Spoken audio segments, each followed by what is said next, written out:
Yo, yo, yo. Welcome to the Whistle Podcast with Coach JB, my guy Brett, and my homie Kevin. We got a nice show for y'all guys today.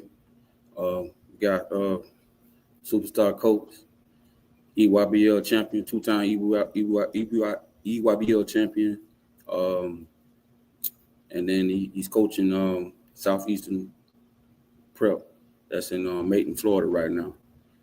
He's definitely he's obviously someone that I'm going to speak highly of because he's my cousin, but he's put a lot of work in and he's in the position he needs to be in now, and he's going to make things happen. His name is Edward Boobie Francis. What's up, cuz? How you doing? What's going on? What's going on? You hear me? Yeah, I hear you, Coach. All right, man. It's a pleasure to be on with you, man. Been a long time coming, but we finally here, made it to this time. So Yeah. let's do it. hmm So how we do it, man. We get everybody on here and we tell it from the beginning to right now. So tell us your story, how you came to be the basketball god of Orlando right now. I wouldn't say that, man, but yeah, I've been around for a long time, man. Still on the same mission about helping these kids. So I stay true to who I am, true to what I started doing it for, and that gives me the longevity in this thing, coaching this basketball, and but have seen sometimes, man. It's been a long time, man. I tell people, started back in '97, and man, it's been some years now. So.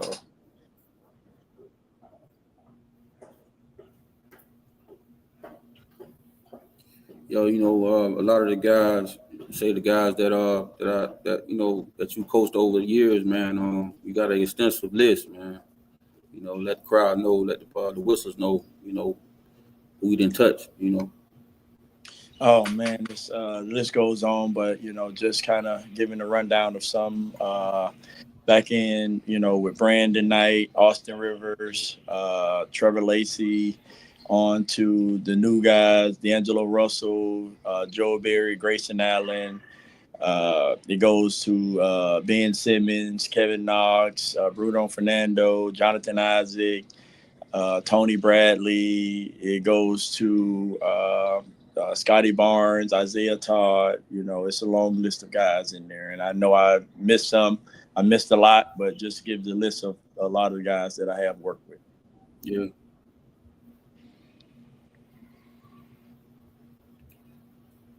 Yeah.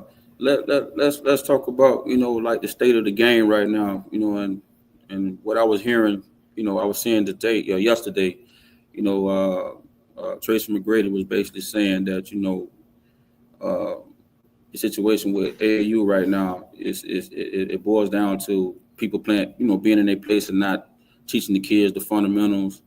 It's more about the money side of the game right now. It's more about the money side. Um, and I know you struggle. I was there with you. Doing those struggles where people thought you was taking money and all this kind of stuff like that, and you went.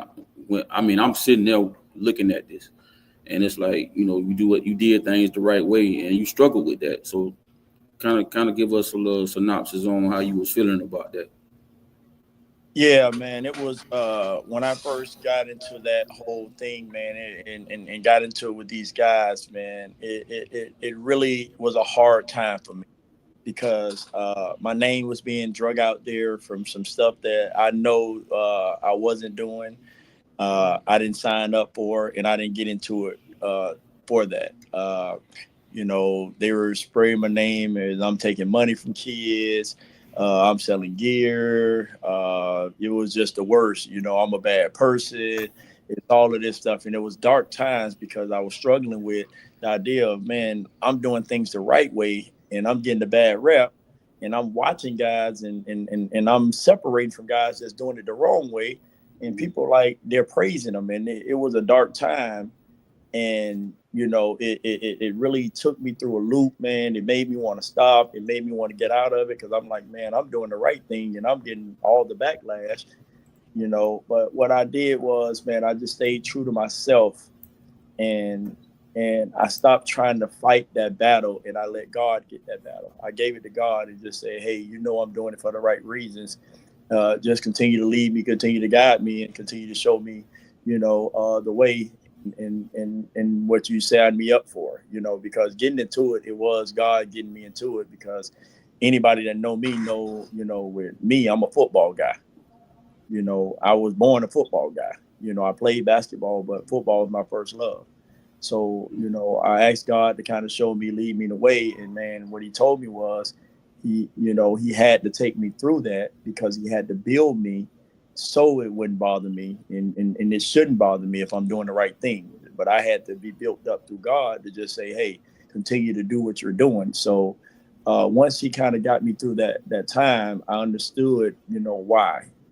Because that was me going through my rough time to mold me to be the person I am today.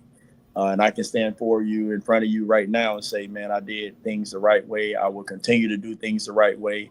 And now now I can sit here and say, sitting back, I thought those guys was passing me, the ones doing it wrong, but really in reality, they were just running in the same circle. So they didn't get anywhere, but I seen progress, and that's what led me to be where I'm at today at Southeastern Prep Academy.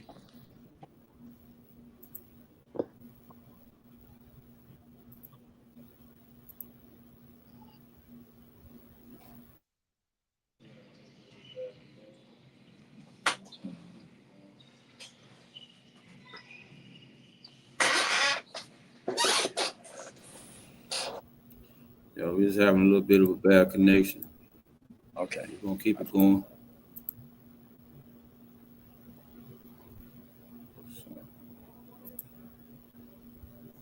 There we go. Yeah, I think. Yeah, we're having a little bit of a bad connection. Well, yeah, man, you was definitely going through it, man. And I was like, I was always sitting there telling you, man, it's like, regardless of, how people felt about it, you definitely earned what was offered to you, you know.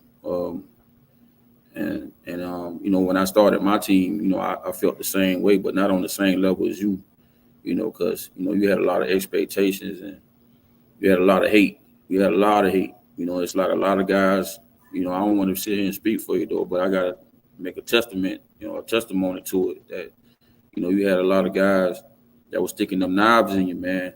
So just like on that, man, just tell the audience how you felt about that and how you persevered through that. Yeah, man, that's the whole thing. I try to, in my space I am now with, walking with this life of God. I try to, kind of put that behind me, which I have, and erase it away. Yeah, because it was really a hard time. I'm opening myself to the guys. I'm showing them the game. I'm teaching them the game, and they were trying to steal it from me. you know, uh, I struggle with it, because I'm like, man, if a person is helping you out, why would you try to hurt that person that's trying to help you? Being around me, when you came, and I'm one of the ones that, man, I'll give you the shirt off my back if I have to, and that's with any of the kids, any of the people at the top, or anything, I'll give the shirt off my back, man, just to help anybody. And I was trying to say, like, why are you doing this to me? But, in this thing now, when I look back at it, is, the removal was God removing those people out of our life. Sometimes we fight to hold people on that need to be removed. Downstairs. Sorry about that. That God removed from our life, and we fight to hold them on, only to get hurt in the long run. But it was some guys that did some harsh things. I don't want to elaborate on names or do anything like that.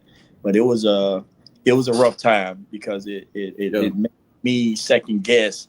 Am I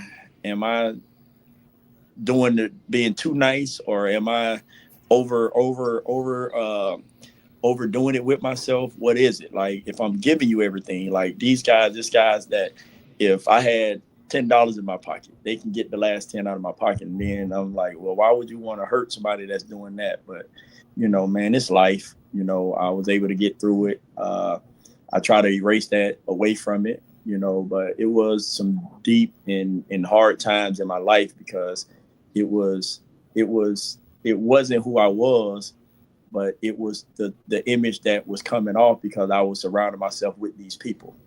So, but hey, man, God is awesome. I'm back, ready to move forward from that. Mm-hmm. Yeah. And also, like I say, like your coaching style, let's talk about a little about that because it goes deeper than just the X. And we was just having a conversation in front of your players. You was basically explaining like, is there certain things you see than others don't see, and that was part of the hate that a lot of people didn't like either because obviously you played basketball, but football was your favorite, is your first sport. So people didn't really understand like how he know what he know. It's like, well, if you want to know how he knows, just get around him and you'll see it. So like kind of explain a little bit of that because it's like even to this day people still don't understand. Yeah, man. It was definitely something that drew a lot of hate, and I'm like, with my ability to see basketball, I know it's a God gift, and God gave me a third eye with it because, like you said before, and I mentioned before, I was a football first guy. I was a football guy that played basketball, but the best of my ability. But what I was I was a student. No matter if I was playing football or basketball, I was a student of the game. So even when I played basketball, I wanted to know with the coach, hey, how did you come up with that idea? How did you come up with that play? I was always asking. I would sit up under the coach and just listen to him. When most people thought, it was running around me, I wanted to know, like, if he's telling me something to do, I want to know, why he's telling me that. I want to learn that. I was like that in football. So my knowledge of understanding that and growing with that it made me a better person. So I see the game differently. So I don't need to see I don't need to see a lot of videos to know what happened in the basketball. I'm fortunate that God gave me a gift to just be able to see the game and see it. And I laugh with the kids, like I told them in the office earlier, we were talking, man, I wear glasses now that I didn't wear back then, but I can take my glasses off and coach basketball and see things that I'm like, man, I can't see that if I have my glasses. I can't see, but I see the basketball game, so I know it's a God's gift, and that's why I take so much passion in it because God led me to help these kids because it never was something I wanted to do, man. I tell people the funniest thing is in '97 when I first got into basketball, I got into basketball to coach it by just going to watch one of my partners. One of the partners I met in Winter Park was like, hey, man, my son playing at the Winter Park Community Center. Do you want to go watch the game? And I was like, man, I'm not doing that. And I went there to watch it. I'm doing the game, I'm watching, and the coach and the kids get into it with each other. They go to argue, and the coach get up and walk out and lead the kids.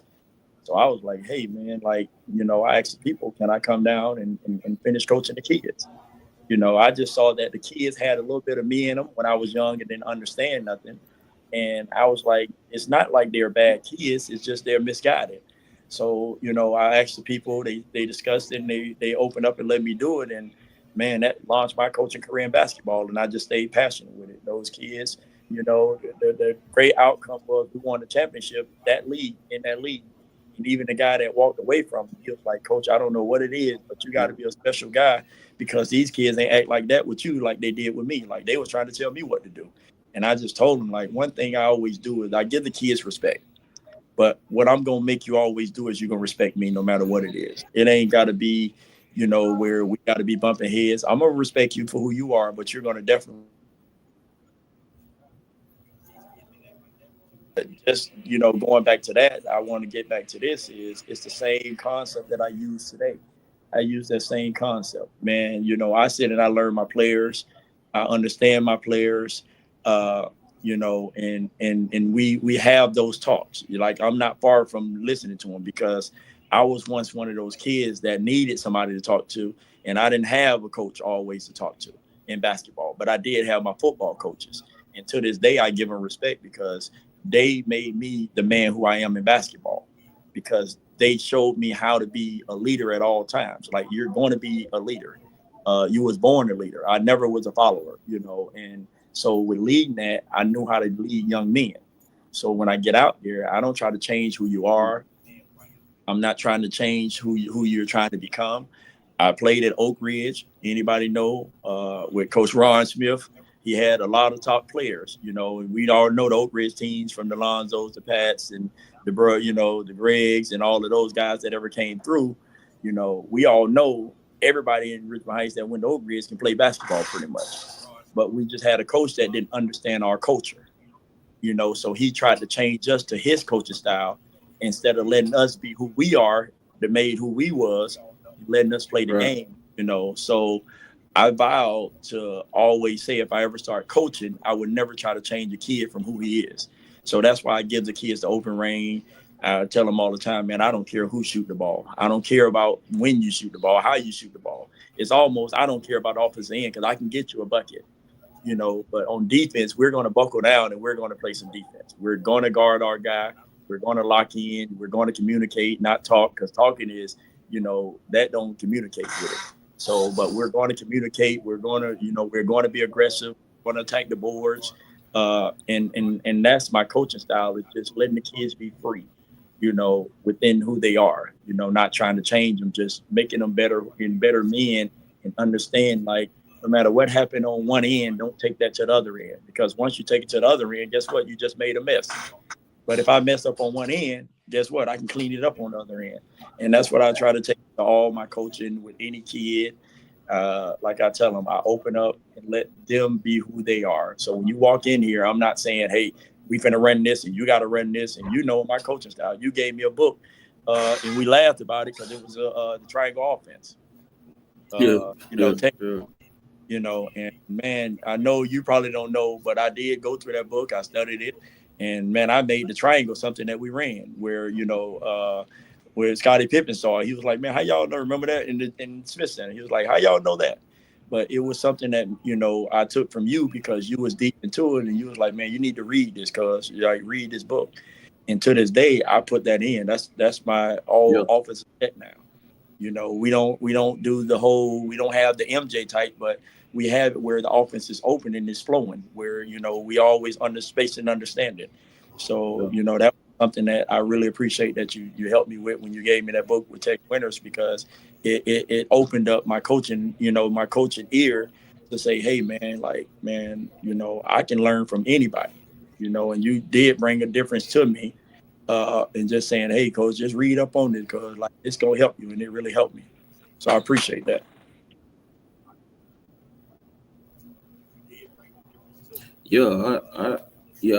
When it came to that, I mean, I was, it's a few people that I look at, and admire them for what they've done and what they do, what they've done and what they do, and it's like you one of those guys. For you to come to me and say, hey, man, humble yourself, as we could say, humble ourselves, and say, hey, because, your position, from each one teach one to right now, it's like everybody was like, man, Boobie know his stuff. Boobie know his stuff. But then you got that other side where it's like, people hate you for it. You know what I mean? And then it's like, a testament to your humbleness. You always welcome people to come up. Now, obviously, you're gonna listen to certain people, but you won't make them feel like they don't matter, or they don't exist. So, like I say, when it comes down to the beginnings, right? It's all started from the time when we first met Bernie Hayes. You give us a little story on that. Yes. Oh man, Bernie, man, I can't say enough about Mr. Hayes. Man, he's been very instrumental in my growth, my coaching, just in life. He was a part of me really getting with God and finding God and letting God, truly be the head of my life. He was so big, instrumental.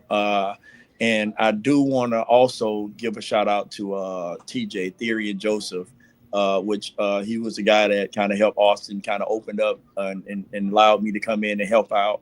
Man, those guys were so valuable in my life outside of basketball. Man, those guys really, showed me a different way. When I first got into it, I didn't mean no harm. I used to wear a hat backwards. That was just how I wear my hat.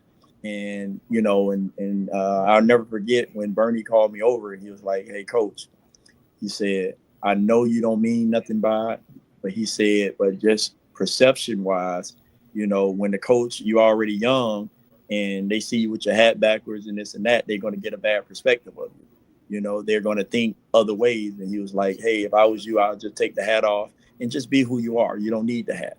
And man, that was one of the biggest things because they did look at me like I was young. And I was at the time, when I first got into it. But just little stuff like that, man, he taught me.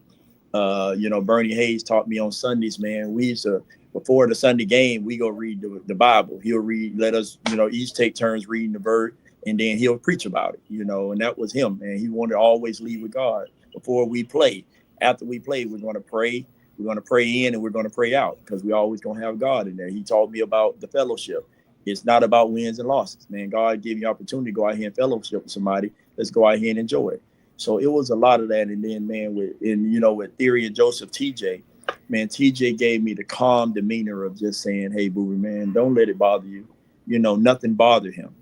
And he was just like, "Man, like, listen, man, this basketball, you're here to help kids. As long as you're doing what you need to do, just continue it. Don't worry about what they say. Don't worry about the talk, man." And it was just those guys. And man, to this day, I'd be like, man, I needed those guys in my life because without those guys, I would still be a coach that, I was coaching like I was playing, aggressive, always at it. But now I got a better demeanor of it. And I can say now that with them, they molded me to be a better person. And it made my coaching go up. When I was coaching then, I was winning games, but how was the games being won? I was so aggressive. I was taking everything to heart. And those guys were like, "Man, listen, life is better than that. You're already doing enough by helping these kids, get together and taking them around the places they'll never see. That's enough. You don't have to overdo it. You don't have to underdo it. Just be who you are. Continue to lead. Continue to be the man that wanted to be in basketball." And from that point, man, it changed everything. And to this day, man, I always call them guys and I give them all the praise. They know I'm gonna call them. I'm gonna give them praise. And man, without them, man, I wouldn't be who I am. Right. Now, the other part of that, right? A lot of people want to know how you came about, starting off from dynasty to each one teach one. So give us a little tour on that, and how that happened, how that came about. Because I know you definitely got it from the mud.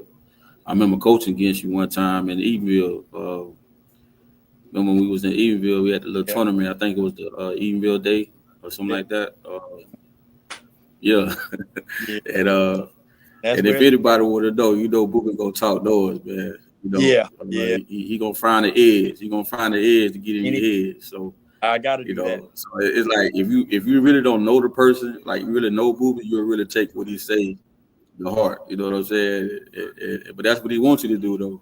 And then right after it's done, hey, all right, cuz, you had to do, cuz, whatever. Cuz he kind of had me hot. He did have me hot a little bit, dog. I love you. But at the end of the day, it's all competition, Yeah. At the end of the day, for that. Yeah. But back then, so for that, man, it's like let people know, man, from basically from you getting in the mud to where you at right now, pretty much. Yeah, just to kind of go back to the story I was saying about going to watch my friend and taking over the team with the kids, that kind of launched it to where the people at the community center in Winter Park was like, "Hey, man, like you do a great job with the kids. How about, you come over and helping us out? We need more coaches." So I took on that, not knowing, I went from that one team to they gave me 3 teams in each age group. I met 2 teams in each age group. I apologize, in 3 age groups. So I had 6th grade, 7th grade, 8th grade, and we had like an A-B team. Man, I used to get up early in the morning, sometimes 7 o'clock in the morning. I don't get home to 10 o'clock at night because we're playing the kids in 2 different leagues just to keep them out of trouble, just to keep them doing something. We in the Junior Magic League. We in the Winning Ways League. We finding games. Somebody called me, hey, let's go play. It was just a bunch of that, man. And then I never wanted to get into AAU because I just thought when I played, it was some evil stuff in it. I didn't want to be a part of it. So what I started doing was I used to train the kids every day we got in the community center. I tell them, like, our kids really got out the mud because anybody know the community center. Big shots to Darius Washington, Big Darius Senior. Ronnie Moore. They used to allow me in the community center, and we know back then, man, the community center had leaks in the roof where we used to put garbage cans in there to catch the rain, but don't hit the court. But I used to laugh with the kids, but I made them my cone drills. So when I was training, I used to say, "Hey, leave it on the court. Hey, let's work around that. That's the defender. Hey, hold the defender off." So I use that in my training, so it don't hinder. Of, hey, it's the roof is leaking. We don't care about that. Let's make it work, no matter what the situation.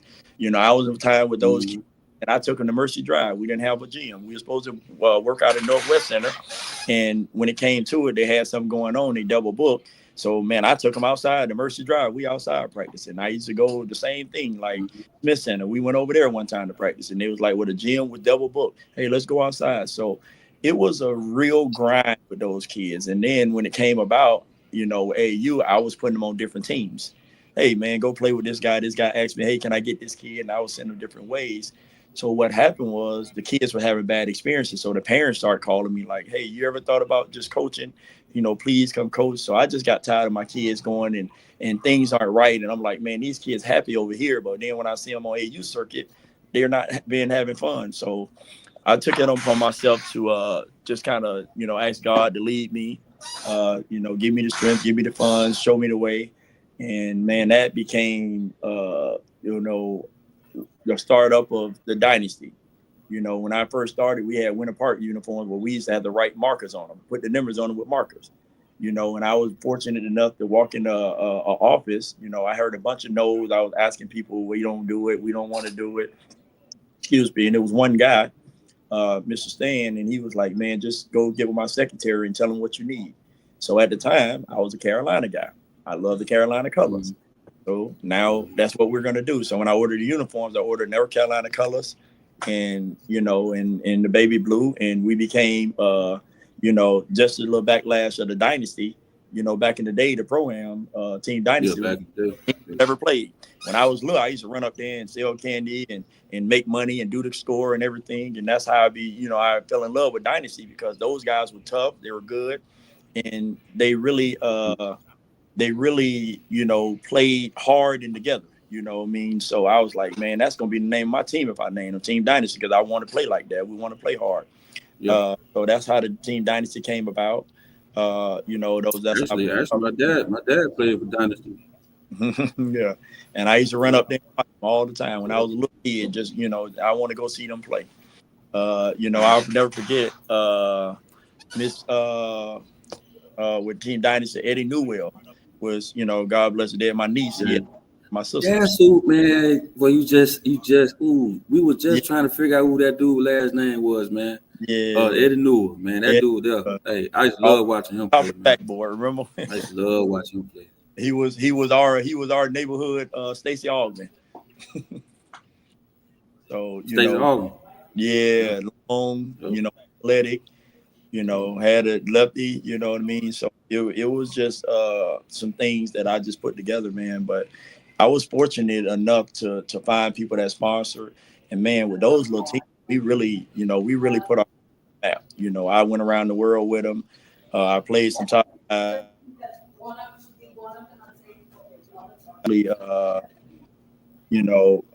went to the BOOBIEs, went up to Virginia, we went to Memphis, played against Penny. Like we went all over. And to this day, man, when I see these guys, the first thing they say is, man, what happened to them kids from Team Dynasty? Because we made a name for ourselves. My Dynasty team, my seventh graders, they actually had the record of they averaged 75 points a game back then.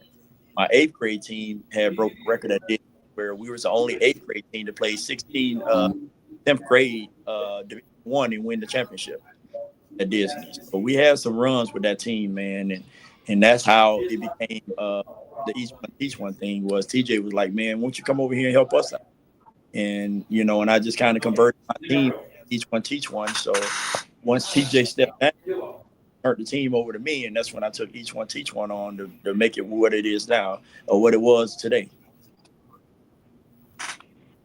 Yeah, yeah, yeah, man. Y'all was like that team. That organization was basically Godzilla and King Kong for a long time. Yes, no, Yeah, I definitely. mean, I know certain things. I wanted to, I feel like, as an athlete, we have our triumphs and we have our disappointments. But it's like, say, like for you, right? Like, what is your like favorite accomplishments? From the time you've been, playing both sports, uh, and obviously your disappointments. In sports, I'll start with some of my best times was winning Peace Jam. In the fashion that we did it. In 2013. Mhm. With if you go back to that year, man, it was 85% of those athletes are in the NBA. Top draft picks. If they go back to that year, that are still playing. You know, Mhm. it was a tough year, but we came out and we did it in fashion of, in Peace Jam, we was the only team to ever win it, going undefeated in Peace Jam. So we were 8-0. We won it all the way through. And we were in the day where back then we had to play the championship game the same day. Now they play at different days. They'll play through Saturday. Yeah, We had to play almost 2 games a day to win it. And that was a strain on us. But, in the fashion that we did it, we beat everybody by double digits, in that fashion. So that was definitely, a great point doing there. The 2019 championship at 15U was one of those. I think with me coaching, I didn't lose a game with them. I had to have an assistant coach because I was coaching the 17s and the 15s at the time. But we made a run, man, with that team, where we were beating everybody. I'm talking about it was games, man. We were down 17 with 5 minutes and came back and going overtime to win the game.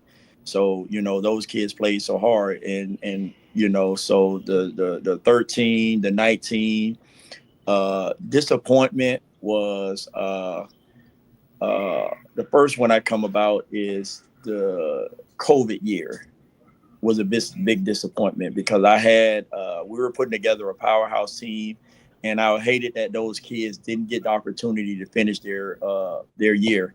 I had just finished up with Scotty Barnes. right. They had a good run, and I had I never forget Musa Diallo. He's playing with Charlotte now. He's on Charlotte. I had Mhm. Walter Clayton, that's at Florida. He's the leading point guard at University of Florida. That was going to be on that team. Mike James, he just transferred to NC State from Louisville. He was on that team. We had ran into the twins. I have been talking to their daddy. The twins that went third and fourth in the draft. Thompson twins about playing. They were going to probably try to play some games with us, but it was a couple. I had what's his name? He's at Minnesota now. He's playing for Minnesota. But that year, with what I was putting together, man, it was a big disappointment because COVID hit. And that kind of took a lot out of me. You know what I mean? Because those kids have been with me since they were 15, and I was grooming them to get to that point, and then for that last year to get taken away, that was kind of a disappointment with me. So. Right. So, just say from the times you had your triumphs and your disappointments. How about even though you did very well? I mean, up to this point right now, what the situation was? How you felt when you won Peace Jam? Do you felt like the first one or the second one validated you because a lot of people doubted you? You know what I'm Uh, saying? the first one, I think, really, validated me because it came with a lot of hate. It came with more hate. It was Yeah. a lot of hate going on within the organization. Why he's getting it, I'm not getting it. It came with some hate from some people here in Florida because it took the shine away from them, and they like, who is this guy just popping up out of nowhere and he's running things. It came with some hate of, they can't beat me, so now they got to try to knock me in any other way. But I think that year came with a lot of hate because that team, they were with another coach that had them since they were a little young. And, the hate came there where I'm like, man, I didn't do anything. These kids want to play for me. They don't even want to, they don't want to play for you. So you can't hate me for it. But it came with a lot of hate. I think 13 was a lot of hate, in Florida, because the other Nike team that was here, they were hating on me also. They didn't like me, which I don't know who they are. Never did anything to them, but they were like, hey, some players that we wanted, how is this guy getting them? Who is this guy? But I think at the same time with the hate, it solidified me for who I was because, he didn't have to coach that group. I remember a time it was a guy doing a podcast. He didn't coach them. They were just more talented. He didn't call plays and he didn't do this. And somebody called me about the podcast and, and I kind of listened. I didn't say anything back, but it was a guy that I give, respect because he did say, he was like, man, you can say what you want about BOOBIE, but you got to go back and watch that film. He did coach him. And, once the guy went back and seen it, he was like, no, man, I apologize. I said, man, it's no need to apologize. Like, you felt what was on your heart, but, yeah, we were talented, but those kids understood, like, we got coached up, talent don't win always. And we see that in the NBA now. You can be the most talented group, but if you're not coached up, that don't mean anything. So, I really coached those kids. We really had breakdowns. People don't understand. When I got D'Angelo Russell, he was young. D'Angelo couldn't even get through my warm-ups. He's asked me to come get him out of warm-ups. Testament of my strength and conditioning coach, Mr. Joe Berry. He was great for me because he kept every kid from getting injury. We didn't have to worry about injury because he kept them and built them up from injury. So, and I told D'Angelo, we laugh about it now because that kid, I used to put him in the hot seat, the email seat, I call it. That's the last seat on the bench. And I don't have a laptop or anything that I've had to put him in the game. So you're not going in. But I had to build the kid up because everybody else was just kind of letting him go. So you notice from his 10th grade year to his 11th, and then going into his senior year, the growth of him, the understanding of him, the game, the pace of him. We worked on that stuff. Grayson Allen, the same thing. Grayson was wonderful for me. People don't understand. They was like, man, how Grayson didn't start for me. Grayson came off the bench. And they was like, man, how can you put Grayson on the bench? And man, listen, if you talk to the kids and the kids trust you and they understand you, then they'll believe that. Because I knew in my offense, I had a kid that, he wasn't mentally strong. If I take him out of the starting lineup, it might lose. So I talked to Grayson and just say, hey, I got to keep this kid in here. I need you to trust me. He said, Coach, I trust you. He still played his minutes. He didn't lose anything. And I found a way to keep that kid happy, that gave everything he had, and that's what made who he was because everybody took a back seat. I go back to that year, 13, like it was yesterday. We had 7, almost 8 people averaging double figures on that team. All 11 of them went D1, So that 13 team was a special team. Everybody bought into it. Everybody understood. I can still tell you some of the score, some of the stats. Joel was at like 15-2. Angelo was 14-7. 14-1. You had Boubacar that was 13-7. You had Gilmore that was at 10. He was like 10-9. Who was that? Alex Owens was like 9.9. Like we had guys that average, and that's what kept it because everybody played a role in doing it. It was all even. It wasn't nobody trying to stand out. Wasn't nobody trying to. Everybody played together. So I talk about that 13 team because it was special. It was a special time. We went through the roller coaster of it. Hey, so like, over your career, over your coaching career, I know it's even myself, in my short time, It's always, you got the guys that's good and they kind of, slide through or they do what they supposed to do. But it's like those ones that that was really, really good, and Mhm. because of their mentality, they weren't right or they weren't listening. But then after it's done and said and done, they might have not, achieved the greatness that you've seen in them. Is it a few people that kind of stick to you even to this day? You just sit back and think about it and say, "Damn, that kid could have been something if he just did this or did Yeah. that or just listen." Oh man, one of the first ones that came off was Marquell Willis from from the neighborhood. Man, he was one, man. The kid had a lot in him. I don't think his circumstances helped him any. But man, he was athletic, man. And I tell you, man, even when I Yeah, got him at Oak Ridge, if you go back, he was our leading scorer at Oak Ridge, and we didn't have anybody 6'5" or taller. And we made it to the state championship. Ended up, losing to Blanche Ely. He was one.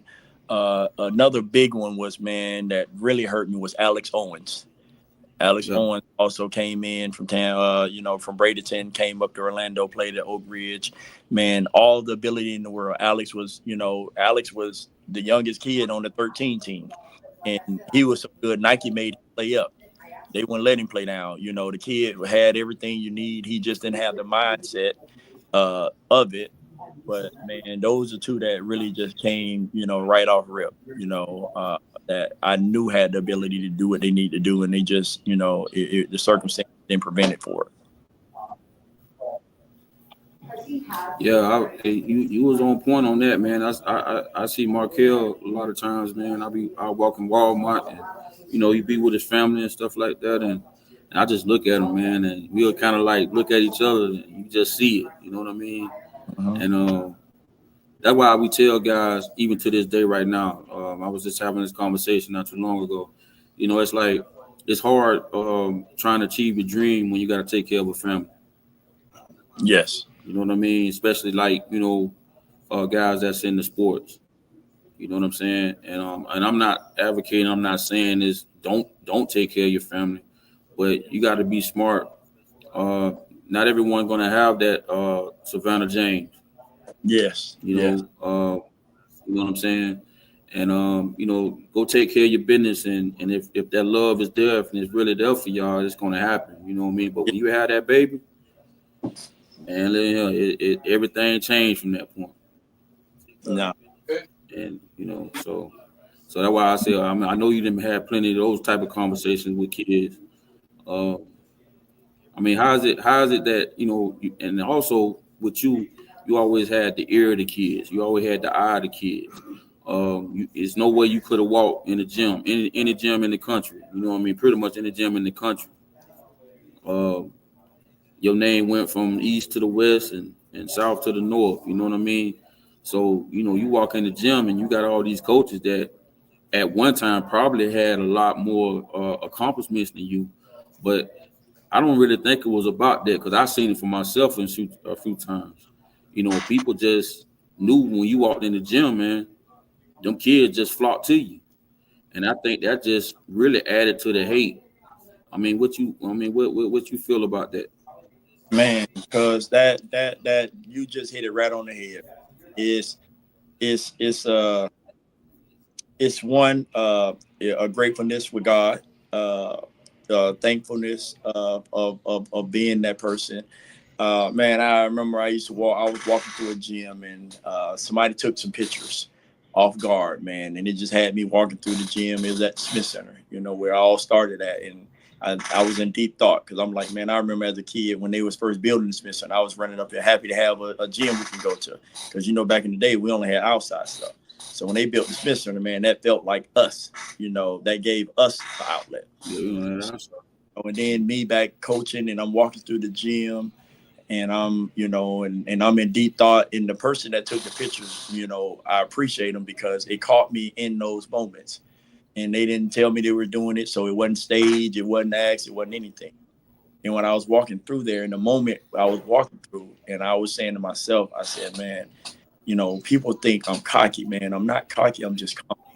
I'm confident in who I am, my ability to do what I do. They always say I'm arrogant. They used to call me all kinds of things. I just and listen, I'm just a genuine person that has a lot of confidence. In any sport I ever played in, anything I did, if we was walking, I wanted to walk faster. I'm competitive. I'm confident. I believe in me. I'll put me against anybody. That's just me. I'm gonna be that same person. So with that being said, man, I did pick up a lot of hate, and I used to walk in the gym, and what I had to learn was the hate came from the uncertainty, to not knowing me. Instead of getting to know me, they just first hate. I call it misguided. They are misguided because before I hate on a person, I get to know the person. I just picked up hate because they didn't know. They always say, man, he was standing off, not understanding, man. I wasn't standing off. It was just me in my own thoughts. I used to get in my head. I used to always put headsets on. Remember, I used to coach, and I get to myself when I was younger. When I had the headsets, they thought I was listening to the thug music. Until somebody really listened, man, I used to listen to some jazz because that was my way of calming down. You know what I mean, and getting me in good thought. To this day, man, I don't listen to a lot of rap. I'm not saying it's bad, good, or anything like that. But man, I listen to some gospel music. I listen to some jazz because I'm already a upbeat guy, so I don't need anything to crank me up. You know what I mean? But one thing I do is, man, I walk anywhere I go. I'm gonna walk in with confidence, and I think that scares a lot of people. That makes a lot of people unsure of themselves because they're not strong and they like how this guy's like that. It can be a lot of things, but I do pick up a lot of hate from a lot of people. And the craziest thing is most of the hate come from people that know you. Supposed to say they with you. Man, we was down one minute, and that's the craziest thing. It's coming from close people, and you wouldn't think. We all used to think that it wasn't always the enemy. It's not the enemy. It's the people right up under you. They call you bros, and all of that. Those are the ones that's hurting you the most.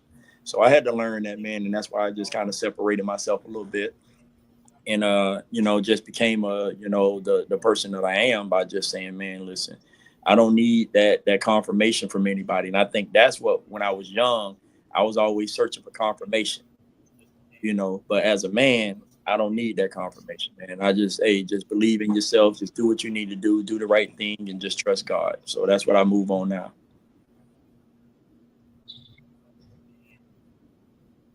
Right. And the thing about it, if and I know a lot of people, know you, especially know you, maybe even closer than I know you, and I can say, man, you always been 100 from A to Z, man. Sometimes being 100, man, that's one of the hardest things you can do when you're around a bunch of devils, man. A bunch of people that hating, and you still have that grace for people, man, and still have that thing where you want to help people. Uh, that ain't nothing but God, bro. But I will say, like, Man, up to this point right now, man, you've been going through your little trials and your tribulations, either from the game to family and stuff like that. I mean, I was with you at a dark time. That ain't nothing to be speaking about, but you know what I'm saying. Um, but the thing about it is, man, it's all about overcoming. And the same thing you teach these kids is really that you preach. You definitely preach. You speak what you preach. You know what I'm saying, and you follow with action. There's very few guys that I can really say that's like that, especially in this game. You know what I mean? Um, so I would like to say, when it comes to now, which we always to talk about especially when we was in Miami and stuff like that. The issues when it comes to that kind of stuff. What was going on down there. The hating. I mean, the hate never stopped. It don't stop in Orlando. It just is everywhere. But and not saying you want to keep talking about the hate part of it, but that's what drives us. To overcome.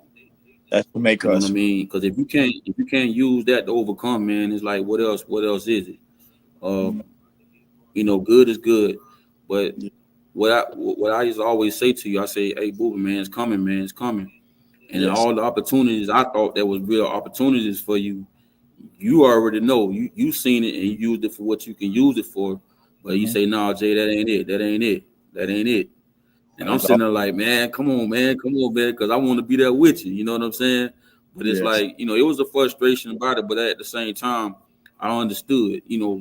Just really thinking about it, going back at it, I understood.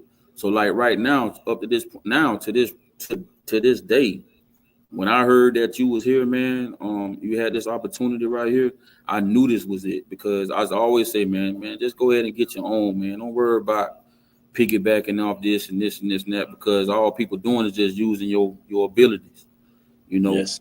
And then at the same time, you got people that's close to you, like your wife and like all us, close to you, saying, "Boobie, come on." But who already know who the plan and where it's gonna go is you. Yes. And sometimes you got to have somebody to believe in that, and then even in that process, it gets a little twisted. It gets a little like, "Oh, you ain't with me, or you against me," but really, those people are the ones that really want to see you be great. You know what I'm saying? So in that process, how you was feeling and what was going through your mind with certain things. I know we talked about certain things, but it's always a question that where people don't know and they assume. So that's why we on this platform. Why you on this platform, to let people know, this what it is and this what it ain't, and what you thought it was, this what it is. Yeah. No, man, you hit it right on the head, man. And one thing I So am with that, with that being said, how you like overcame like hope, the strength that you had. What gave you the strength to like keep moving, keep pushing with it? Man, I tell people, I went through a lot of dark times, and you don't want to talk, and I'm strong enough now. I went through a rough time, man, with losing a father in 17, and my mom dying in my arms in 18, 19, me going through a process of 20, having multiple back surgeries from 2021, after That was a tough COVID, loss, man. catching COVID, twice, having blood clots in my lungs and kidneys, having a heart, having to wear a heart monitor, collapsing in the hotel room and Peace Jam. Like, man, I went through a whole lot. It was rough times, man, especially the mom, man, because, can't nobody, I didn't hear nobody, tell me I'm right there, doing CPR on my own mom. So it was definitely a rough time, man. And I lost myself for a minute because I didn't understand, and man, I tell people, man, when I went through my dark times, I struggled with it. I didn't know where to turn. A couple times, man, I didn't even tell my people, man, I tried to do some harm to myself. I didn't want to be here. I'm like, man, I help everybody. And now my mom going through it and I can't help her. It was just, man, it was a lot coming, man. And I didn't know the end. I didn't know where I was going. I didn't care. Sleepless nights, many of those. But man, I never forget, man, it was just something in me that I just said, Mom, I need you, and I know she wasn't here, but I know she was always here in spirit. And man, I tell you not, man, my mom came to me in spirit, and what she did for me, it changed everything about me, because she put me back in that same situation, and it made me understand, maybe Mommy, okay, I need you to be okay. And from that moment, I took from that was, hey man, she needs me to be okay. She all right. She at peace. So from that moment, man, the next thing I did, I said, man, I got to go get somebody that I need to talk to. And I know men struggle with it because we're built to be strong. But I knew at the moment I was weak and I needed some help. And I'll never forget Pastor Blundy, over in Winter Park at Mount Moriah Missionary Baptist Church, man, Weaver Blundy. Man, he was got to be God sent, because, man, our first conversation, the first thing he told me, he said, man, I'm not God. He said, I'm not God. I'm not trying to be God, and I can't be God. He was letting me know was, man, I can be a Band-Aid to you. He said, but if you don't find God, that Band-Aid is going to fall off. And when that Band-Aid fall off, that wound open back up. So it just bothered me a little bit. But what he did for me was he brought me back to the point where he said, man, you got to go get God. And from that moment, man, I turned my life over to God, joined the church. I didn't tell nobody I was doing it, but I knew it was something I needed to do. And man, from that moment, man, it just changed everything when I found God. Man, I tell people, man, I don't cuss, I don't drink, I don't smoke. Never been doing any of that a lot, but I don't do anything, man. I'm a family guy.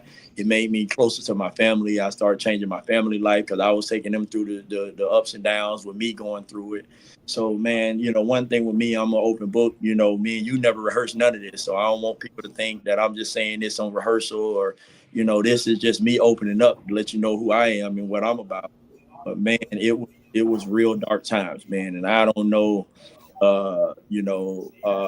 if anybody understood how dark it was. I know you was there. You kind of seen, a couple people, but man, even my family, man, I really went through some rough times. But what I understood was, it was a purpose, and what I took from that was I knew when things. My mom was a big support. She was at the game. She kept me grounded. She hear a voice over anybody's voice. And one thing she always told me, I don't care if you don't never get in. You're gonna be respectful and you're gonna play as hard as you can, how many minutes you get. She always told me that in football, basketball, any sport, you're gonna respect that coach and you're gonna play as hard as you can. Those are the two things you can control. Other than that, you can't control when the coach puts you in, when he take you out, what he's going through, you can't control that. So I always took those two things. And man, now even when I'm coaching or I'm in the gym, I know my mom there. I feel her spirit. I know she's there. I know she's looking at me. And I always go right there. That's why I'm always respectful.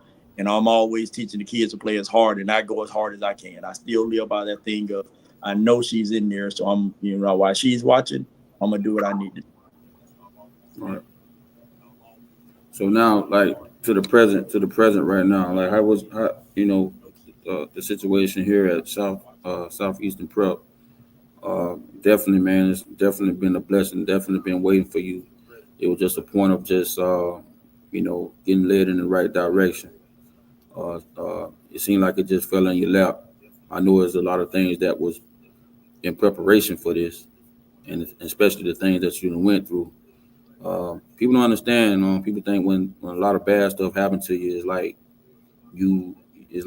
some of it is you, meaning certain decisions you made or certain people you trusted or well like that. But you ran the course, man. You stayed the course, man, and let the folks know, man. What what you call this hurricane getting ready to come through right now. What you about to do with it, man? What you about to do with this program, man? Everybody want to know, bro. Hey, man. That's another thing. God led me to, because I was out of basketball for 2 years, and I said I wasn't getting back in. I remember I told you, like, man, I'm done with it. I don't want no more parts of it, man. And I'll never forget. I got a phone call.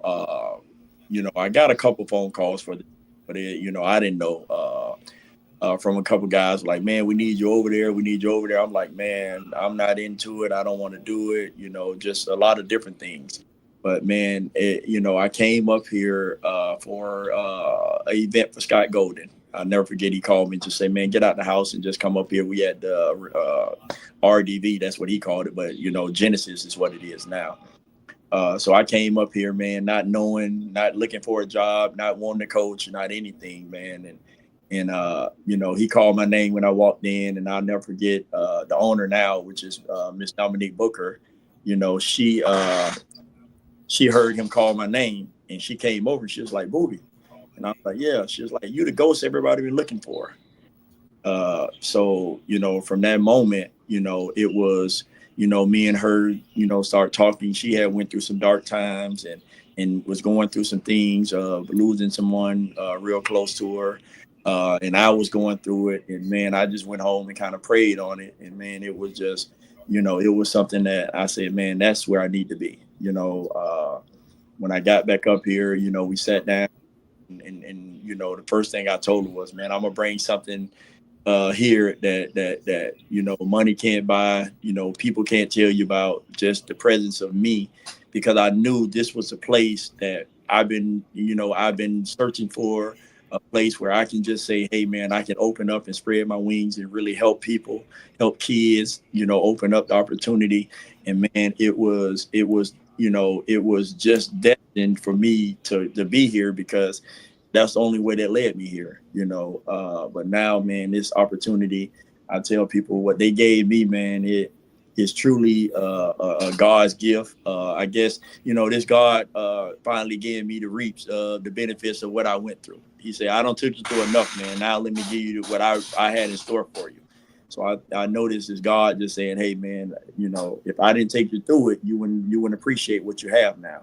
So I had to go through the bad times in order to get to this. But man, at this school, I tell people, man, it's finna be some problems for a lot of schools. Because I know I do things right. I have the facilities, I have the support, I have God behind me. I'm leveled, I'm straight headed, and man, the opportunity of what this school brings, man, it's only growth.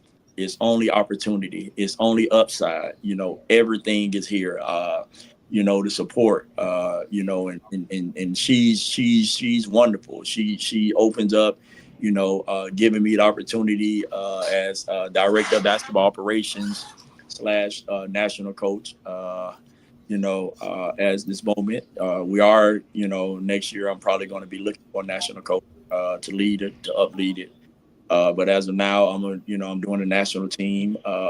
Man, and it's been wonderful, man. Right now we're playing in all the top level teams. I don't duck smoke. I know we ain't on that podcast, but I don't duck smoke. I want all the smoke. Yeah. So, people that don't know my schedule, man, we're playing in the grind session, which is a high level high school basketball league where you travel. We're playing in the SIAA, which is another tough league. My schedule outside, I'm playing Columbus, which are two high profile school. Great coach, awesome coach. I give him all the flowers while he's here. For a guy to win, 3 Peach Jam, 3 championship national, going for another state championship, 3 states, Peach Jam 3 times. Man, the guy is a great guy, and it's only right if with him that me and him clash. So we made that date happen. Mount Verde, another place that I respect. Kevin Boyle, with the utmost respect, has done wonderful things. We always had a great relationship, great times. I kids over there. I help put kids over there. And then Westminster, that has some, high profiles, at least one committed to Florida. One's top athlete, top 15 kid, got a chance to go anywhere he want. But just a great coach, and those are great guys that I have the utmost respect for. The level of talent that they have, the level of coaching that they are, they're high level coaches. So man, it's only right that that we clash, and I'm looking forward to it. And that's my schedule. It's not a game schedule where we say, hey man, that's an easy game, and I don't want it like that. That's tough, man. I'm playing everybody, man. Where we got to go and who we got to go, man. My schedule now is, in the next 3 weeks or so, starting this weekend, man, I'm in Miami, grind session, Daytona, and then Vegas, back-to-back weeks, and I get a break, come back, play some SIAA, and then right in Memphis. Man, I'm all over the place. Wherever you got smoke, I'm coming.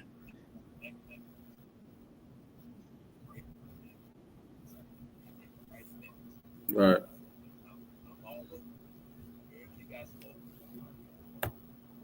So we were saying we got a game tonight. So if anybody want to come, just give want show up and show out. Give you the instructions to that, the dates. The times. The time of the game and everything like that. Oh yeah, we're definitely playing our first home game of the season, our official home game. You can come out. Game starts at 7. Definitely come support the kids, and even if you just want to come see, me coaching in rare form, just to see if that's something you want to fit with your kid. I tell people all the time with here, you always have an open invitation to come here, to come by and visit the school, take a tour of the school. If you got a kid that's into sports, definitely be something that you can come by. We not only just a sports school, but we high on education. We challenge the kids. We got guys. We got kids definitely graduating early with their pre-testing and taking college courses by their 12th grade year. People always say, "Oh, in education, man." I just had a kid here. One of my kids that play basketball, he tested 1580 without even studying. So he wants to get a perfect score. So, you don't believe it, check the records. But, man, we big on education. We push education. My kids, they say 3.0, but I teach my nationals. It has to be a 3.3, 3.5 we push for. We're not trying to be good. We're trying to be great. So if you want to come check it out, the education, man, we have a host of teams. Right now we're playing with 11. We have 2 post-grad. We have 2 girls. We have the national, 2 regionals. We have Sunshine. We have Coastal. We have middle school. We have the Little Steppers, which is elementary. The kids have an opportunity to play up. You have an opportunity to train all day. We go to school. The school is from 8 to 12. You take lunch and then you're in your sport from 1 to 4. We do morning workouts, 6 o'clock, 6:30 in the morning before school. We do afternoon workouts after practice. You got late night shooting where, if you're done with your study hall, you always got access to the gym. You'll see guys in here at 8:30, 9 o'clock, post grad even later, because they don't have school. But, man, it's always an opportunity to get better. To work on what you need to work on, man. It's definitely a great thing here. What we have going. It's a college campus. If you want to take a tour, man, it's just like if you was to go to college. It's our mini college here, and we treat it like that. There's no bell gonna ring to move you to the next class. You already know what you need to do. You're in an hour and 20-minute block. Every class is an hour 20 minutes. You get your lesson, hour 20 minutes up. Everybody know we move to the next class.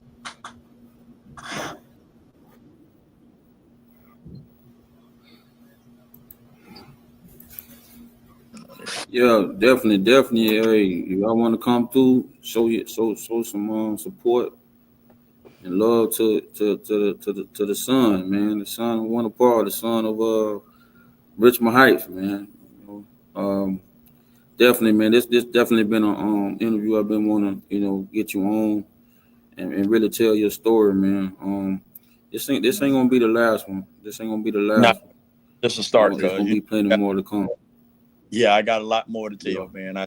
In this time we won't be able to get it, but I do want to understand, man. If you need to reach out to us and you want, you want to get an overview of the school, you can definitely go to www. Southeastern Prep Academy, which is short for SEPA, so it's SEPA.education.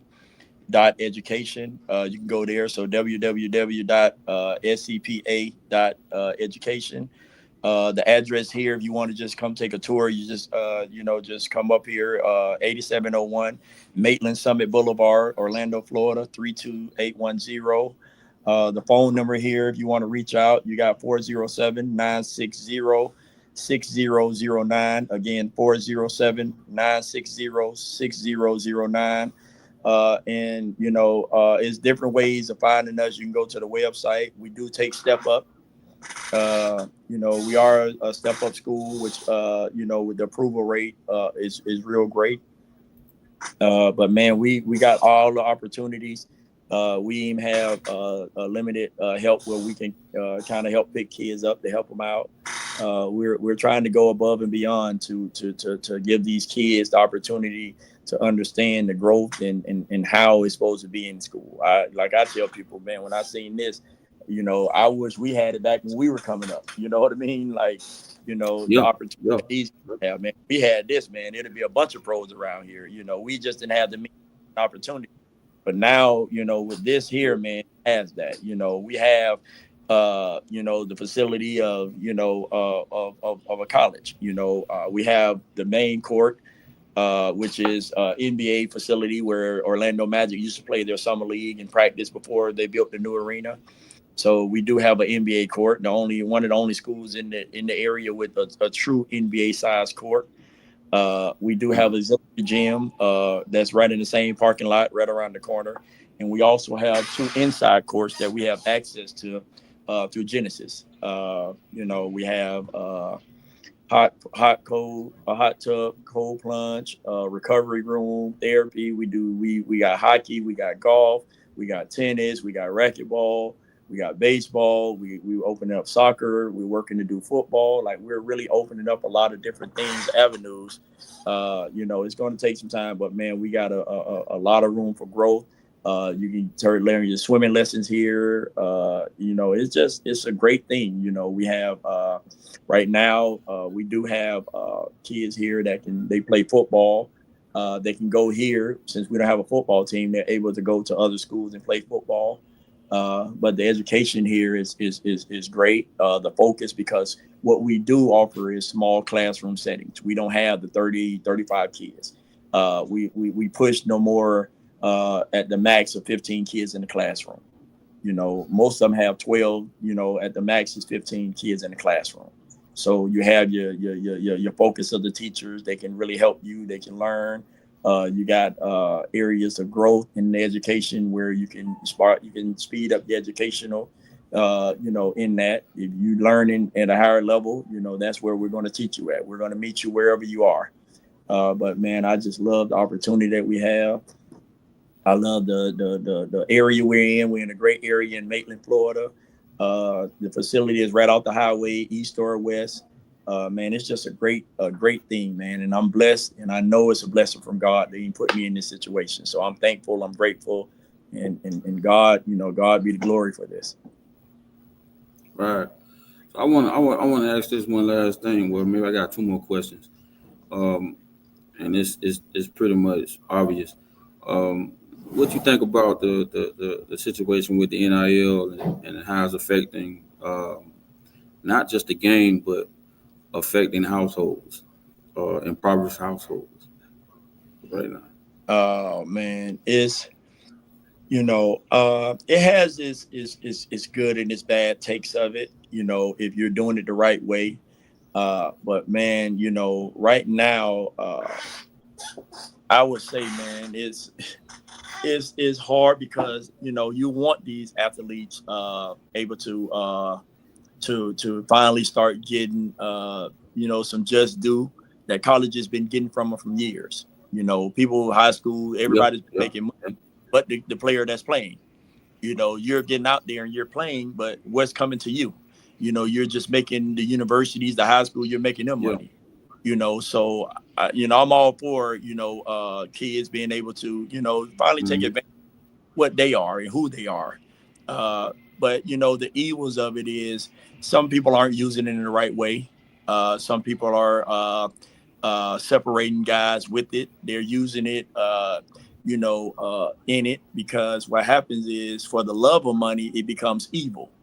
And some of these kids love money so much that they're starting to do evil stuff with it, because they're getting led by the money, the money game. But I always say this, man, I don't knock a kid being able to just become, compensated for, the ability. But I think it can be tweaked a little bit. I think some people are taking advantage of it. Some people are using it the right way, and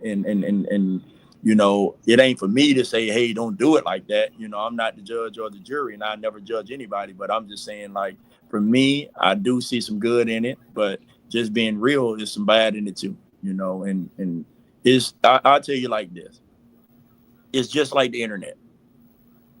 The internet can have a lot of good, but we all know it's bad. That's why I stay away from it. It's the same thing, man. It's the good and the bad in anything, and you just have to find your way. I tell athletes, just be smart, be cautious, be open, just kind of ask questions, and keep the right people around you. That's the biggest thing. keep the right people around you. What I mean by that is people that has your first interest at the forefront. That's the biggest thing, because your base, the people around you, you can have some people and that don't mean they for you. You know, they have to have your interest and not their interest first. And I think that's where, you know, I fell into place at. And that's what you used to get on, you know, like it was like, man, hey, you know, I ain't never can no kid ever say I went to him and asked him for anything. I'm always giving them, you know, I don't go to them and try to get anything. You know, that's one thing I never can. The athlete tell you I went to him and say, hey man, you got to give me something. I'm always trying to help somebody get something. I don't reach out to him and say that or ask for anything. So I think you know, with me, with that, I'm a big and let the kids have that moment, reap what they need, but just be cautious and just be. I would say the biggest thing: get the right people in your corner. Right, right. So let me ask you this. This comes to the question about AAU. We knew, you know, it's like the first phase, and it's like going into the second phase of what AAU about to be, versus what it used to be. Or is it the same because of the money? You know, because of the money, it was always, you know, kind of people got teams, uh, parents put kids on the teams, and you know say, okay, well, hey, y'all go out there and have fun and go out there and play, you know, and stuff like that, and then not understanding the business side of it, right? Huh? And then once the parent come in and say, okay, well, they see what the money, they see all this money. Basically, these coaches see that it's money to be made, and like I say, but once anything becomes business, obviously you're gonna make money. But if you Uh-huh. put the money before the trade, you know what I'm saying, or At, before uh, becoming great at something, and you sacrifice that versus, okay, well, since you're not playing my son or you're not playing my daughter, I'm gonna go ahead and get my own team, and you want to put your son or your daughter at the forefront, where it basically, like you were telling these guys earlier, you know, if you're sitting on that bench, man, you got to show some energy. You got to show that you know that you're being for your guys, you're being for your team. You know, how you explain that, you know, even pros play a certain amount of minutes, or college guys play a certain amount of minutes. They basically got those minutes and maximize their potential with those minutes. And Mhm. and then they became to what they needed to become, you know, at the next level. I mean, so just really just telling, you know, really just a message for you to give a message to the parents, well, to the parents and the kids on how maybe how AAU and the game going forward. Yeah, you know what I would say, man, and coming in and I do sit down and talk to all my parents. I talk to my kids. I'm a straight up with them. I'm straightforward with them. You know, I do sit down. And I talk to these college coaches, and I just get the ins and outs of how the game is going, and high school guys, and you know. But coming through it is what I tell my kids is, man, you got to be open. Uh, you know, because it's, you know, once you start involving money, you stop being that kid, and now you got to be an adult fast. When that money comes in, you got to be an adult. uh you take on a lot of responsibilities, because it's nothing coming for free, you know. So you got to Mm, be careful of how the money comes. You know, you run into problems with guys understanding your circumstances. Don't let your circumstances make you do something that you regret later. What I mean by that is, I know people be hard, and hey, I didn't have this much money, and now the people show you the money, but you're not reading until what you need to read until. Now when you get to it, now you owe them 3 or 4 times more than what they gave you. So I say be mm, cautious. That's why I say put the right people around you. You know, don't let money be in the forefront, because sometimes being blind to it, you'll open your eyes later when it's all there. You know what I mean? And I'm mm, not saying mm, don't take it, whatever, but you got to understand what you're taking, what you're getting, what's being paid to you for, what the reason is for. You know, nobody's just going to walk up and say, "Hey, I want to give you some money." You know, it's yeah, always something behind it. So you got to yeah. understand that. You know, be cautious of that.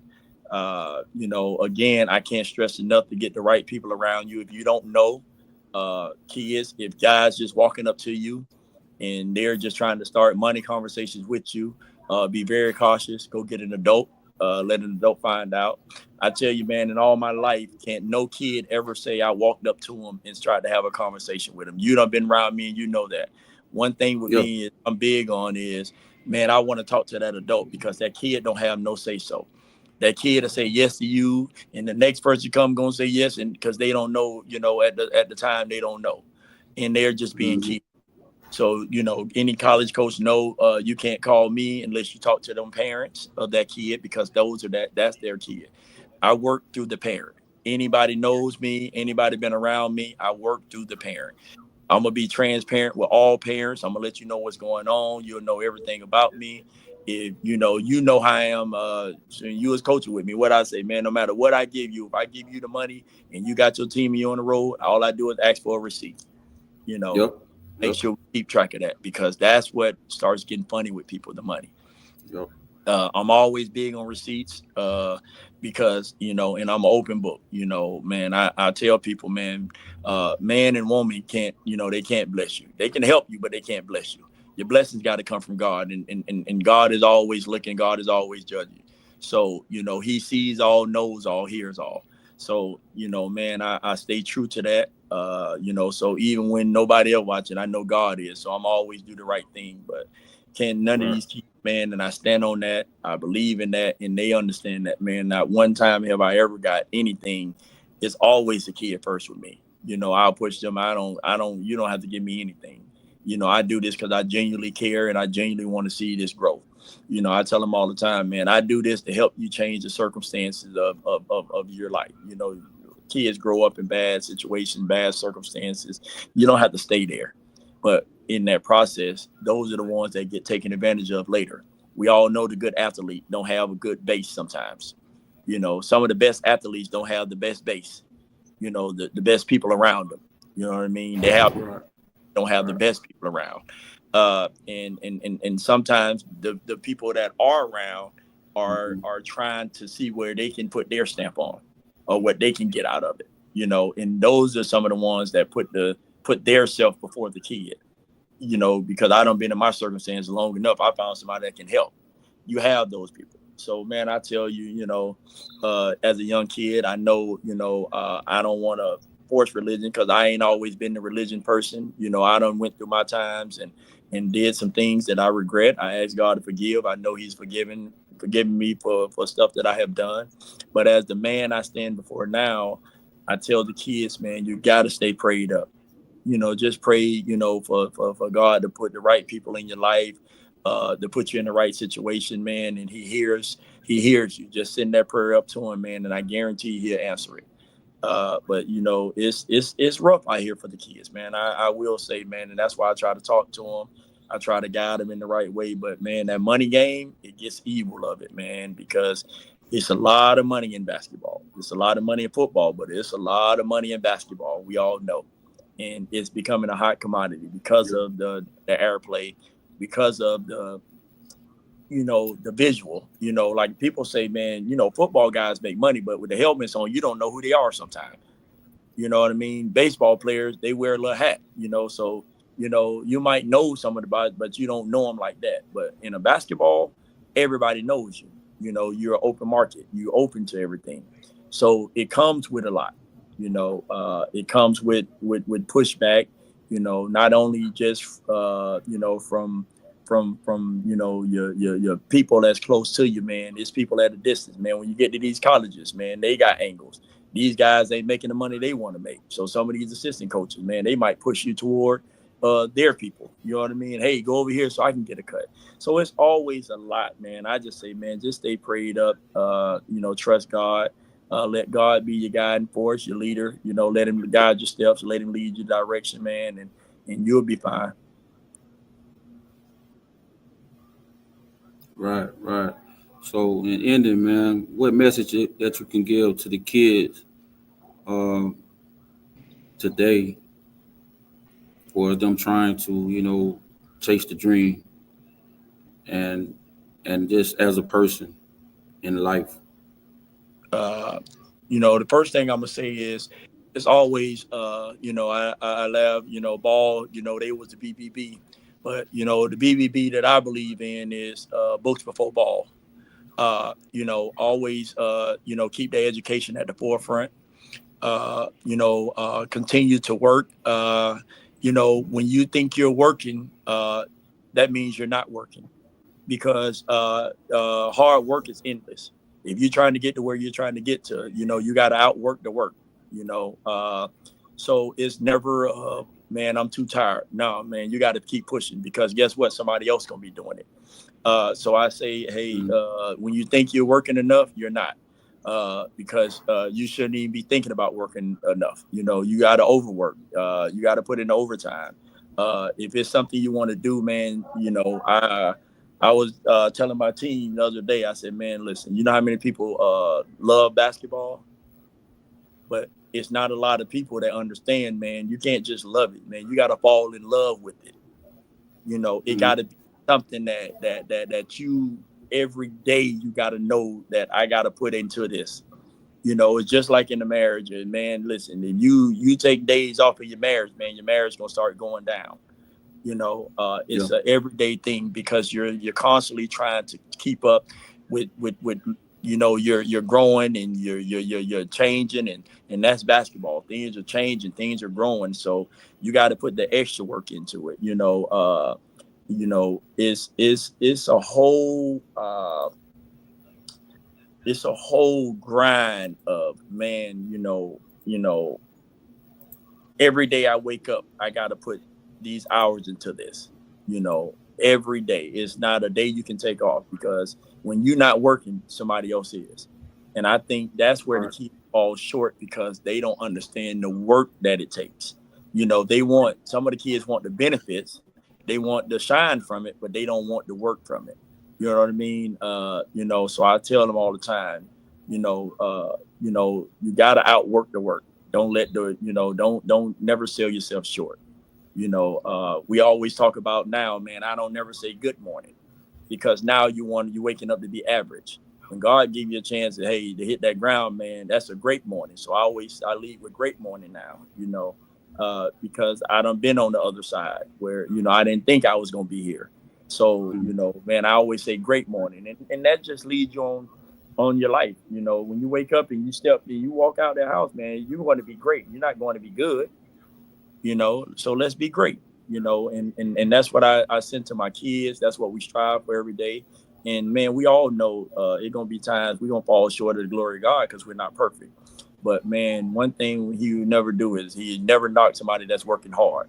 So, when you get knocked down, Dwayne Wade had the biggest thing. I get knocked down 7 times, I'm gonna get up 8. And that's the mindset, the Kobe, the mentality. Like, all of these guys brought something to it. LeBron and the work ethic, they don't see it, but man, you know what that man do to be in the longevity that he in. I think, that's another thing. These kids need to start watching highlights, and these athletes, these top athletes and these Hall of Famers need to start putting out their grind, put their grind out there. Let the people see out there. Yeah, exactly, man. I think that can change basketball. Exactly. I tell people all the time, another thing, I know everybody want highlights, but to me, I don't mind you doing a highlight, but you know how I'm about the camera, man. Show me the bad stuff that the kid doing. The kid exactly. These highlights, that's what these go off of. But what happened, and give me the bad part. That's who's gonna make me who I am. So I think that needs to be. I tell them all the time, man, don't give me the good stuff. Tell me the bad stuff. That's what's gonna help me. If I'm wrong, tell me I'm wrong. When I'm around me, if I do something wrong, tell me I'm wrong. Because nobody's perfect, and that's how you start changing things. I was laughing with the kids in here, and they was like, Coach, what really made? I said, man, do you know what I went through? Do you know what I go through every day? I said, even when I'm here with you, I can't say I got to take a day off. I don't get that choice to say that. I got to be here because I know I got to help somebody. So when God give me another chance, man, I'm doing all I can to help somebody else. That's what I push to, make sure my family good and help somebody else. So I tell people, man, it's a everyday grind. It's an everyday struggle. You're gonna have your hiccups. Don't let your hiccups stop you. Let them motivate you. Don't believe in somebody saying you're good, because that can help, that can help hinder you. I'm always working. I'm never settling. So, I always tell the kids, man, I'm gonna tell you when you do good, but I'm gonna let you know when you do bad too. I'm gonna give you the both sides of it, because that's what's gonna grow you. If I can be real with you and I can tell you, hey, you messed up right there, and you can say, Coach, hey, I'm gonna fix it. That's how you grow. And that's why I said, as a coach, man, I want to be more than just a person that's telling you to go shoot a basketball. I want to be a mentor in your life. I want to be a father figure to you. You know what I mean? I want to be a role model to you. So to say, hey, if I say I'm gonna do something, I'm gonna do it. So if you say you're gonna do something, I want to hold you accountable to say, hey, I'm gonna go do it. If you're trying to sleep and it's 7 o'clock and you still sleep, guess what? Somebody else done been up at 5 o'clock working. So they got 2 hours on you. If you saying, hey, I'm gonna go play basketball and I'm gonna train Monday and Tuesday, guess what? You're gonna have somebody that might be training all week. Guess what? They're gonna be better than you. And so you're never gonna, you never can stop working. You don't get days off when you're trying to get there. When you get days off, it's when you retire. That's when you get days. You done did what you need to do. You done put in all you need to put in, and you can retire. And that's the thing that I tell guys, man. So if I give anything, man, outwork the work, and stay true to who you are. Don't let nobody change you. Yeah, I always thought when it came to basketball, it's just my thought process on it. It's never about trying to master your craft. It's that's part of it, but it's all about like really conquering, conquering every day. Every time you get out on that court, you conquer. Yes, You achieve. you cheat. And that's where you become great. That's You know what it. I'm saying? And when it comes down to greatness, it's about when it's all said and done, somebody can sit back and talk about you and Yes, talk about what they seen. So that's what you creating, bro. You created that for yourself right now, and it's still going on right now. Your story is not over, but you starting a lot of stories, starting a lot of chapters right now for these kids, and hopefully, man, they follow the blueprint. man. I appreciate it, man, and that's what I Yeah. stand every day, of leading young men. And it's just not about what I say; it's by my example. So every day Yeah. I'm best that I can be, and be the guidance that I can be, and the role model that I can be. You can't save them all, but you Yeah, do yeah, the right yeah. enough. Right. And Absolutely. anytime somebody see me, man, I'm a upbeat. I'm gonna talk to you. I'm gonna try to help you, whatever I can do. I'm always open to talk. Anybody that knows me, that sees me or whatever, man, we always can sit down and have a talk. I don't Yeah. look down on nobody. I don't hate nobody. I don't, man, like, me, man. I get along with everybody. It ain't nothing that I Yeah. wake up and say, hey, man, I went to sleep mad at that person, or I don't like that person. I don't even do that, man. Man, life is too short, man. I don't see the other side. So, I pray that these young men are guided the right way. I pray that this basketball thing change to the for the best. With the changing of time. And I kind of stepped away from AAU a little bit because the evil started seeking in. I got into high school because I wanted to be more, more into the kids, more involved with the kids, and just start not seeing them just on the weekend. When we travel at the school, I can see them on Right. a daily basis. I can work with them. I can really enhance their skill set, their knowledge of the game. We can piggyback off each other, just to see, hey, coach, what you thought about me in this play? Hey, no, you could have did it like this. So you get more in tune when you're in the high school than you get in AAU, because we know the AAU thing is just traveling, playing games. But Right. I enjoyed my time. Don't get me wrong, man. I had a long run at it, but man, this high school thing is exciting to me. Yeah. I Yeah. had before, but We in got my Coach Brett. Yeah, man. what's up, Mister What's up, Boobie? How you guys doing? and blessed, man? How you doing? I'm driving, so bear with me. I've got to pay attention to what, but I'm listening. Go ahead, keep spitting the knowledge. No problem, man. It's great to see you. Always a pleasure, man.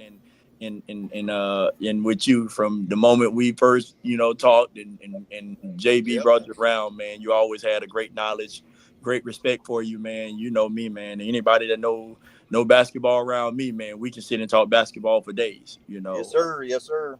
But yeah, man, I was just telling JB, man, it's just the first part of it, man. I got a lot of story to tell.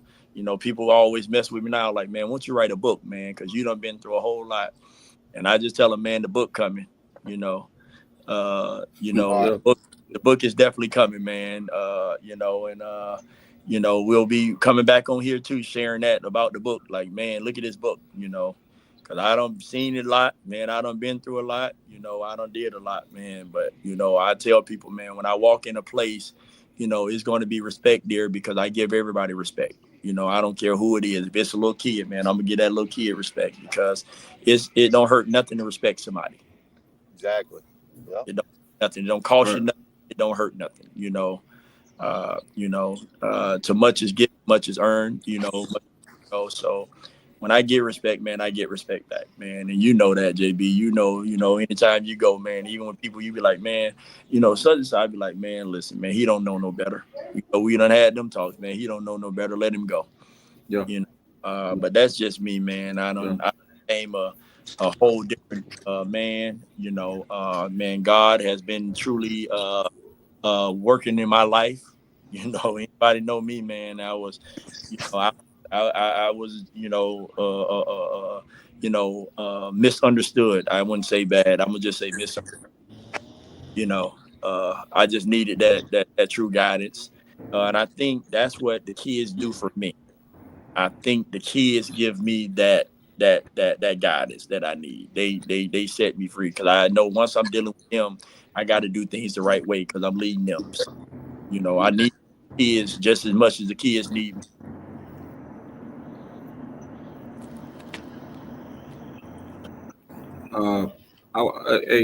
Hey, Boobie, what I want to say right now, man, I want to see if Coach Brett maybe a question or two for you. Then we'll end it on that. Mm-hmm. Because definitely this right here is definitely not over, man. We're gonna have a couple of more shows about your story, man. Because this ain't everything.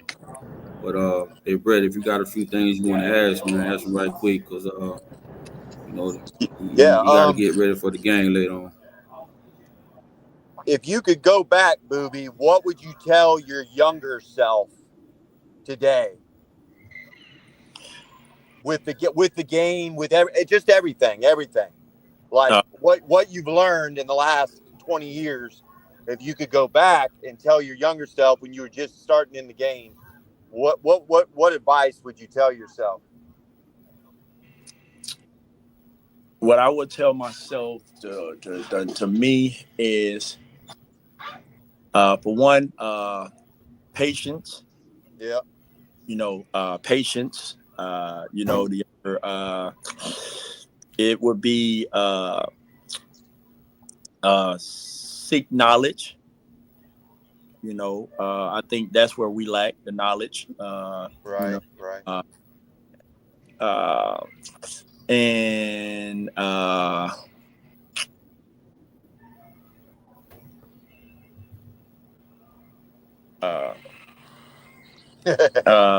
would say, I'm sorry, that was I would say, I'm trying to get. I got another Growth. one for you. We can come back to that. That's No, all right. I would say growth. You know what I mean? Growth.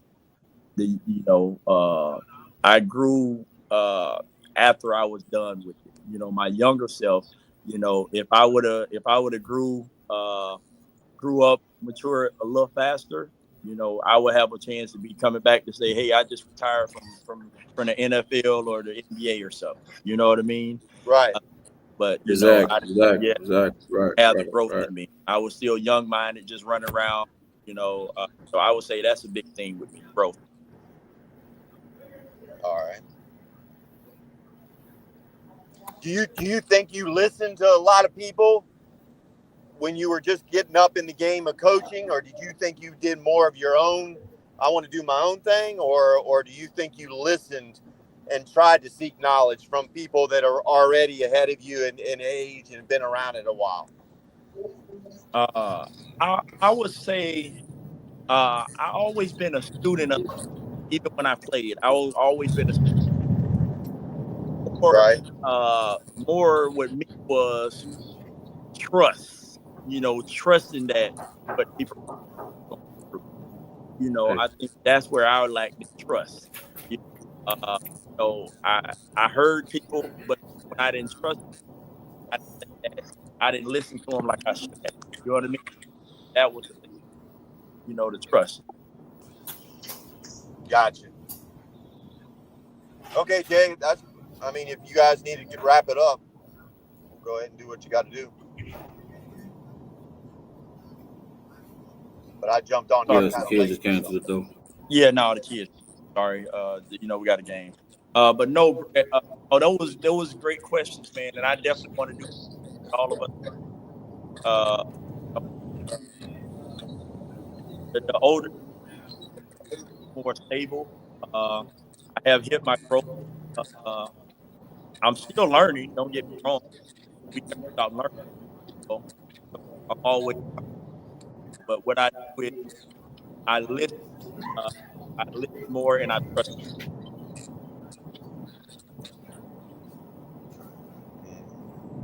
Okay. Okay, Good deal. well, Good deal. we go ahead on and shut this down. And would like to tell the people that's out there right now been listening, man. I appreciate y'all tuning in.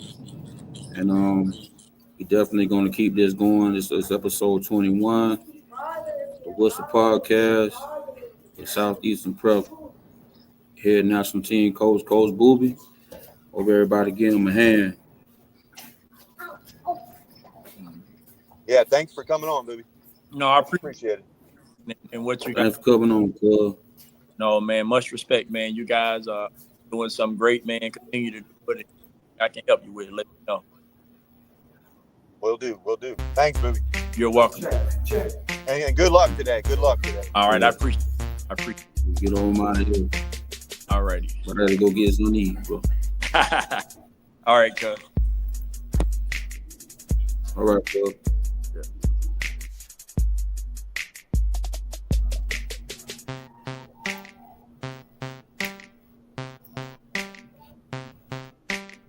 Hey, I hope everybody enjoyed the podcast. What we're gonna do here is we got it out on the screen. Like, share, subscribe, and hit that notification bell for the latest upcoming shows and guests and special guests. I appreciate y'all.